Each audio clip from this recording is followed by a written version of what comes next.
I finally did it. I finally read Fourth Wing, and here's my 5-star review in under 2 minutes. As we all know, I am not a fantasy girly. However, I'm trying to become a fantasy girly, and was told this is the perfect book to start off with, and none of you are wrong, and this book is totally worth the hype. Now, I didn't get into it until about chapter 14, but once I got to that point, I was in and flew through this book. This book is such a good mixture of The Hunger Games, Divergent, and How to Train Your Dragon. And the ending of this book has absolutely left me hanging, and now I need to get my hands on Iron Flame.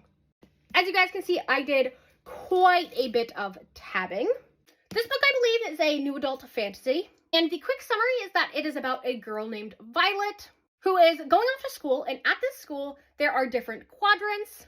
And she goes into it thinking she's going into one quadrant, and she ends up in a totally different quadrant that she never imagined herself in.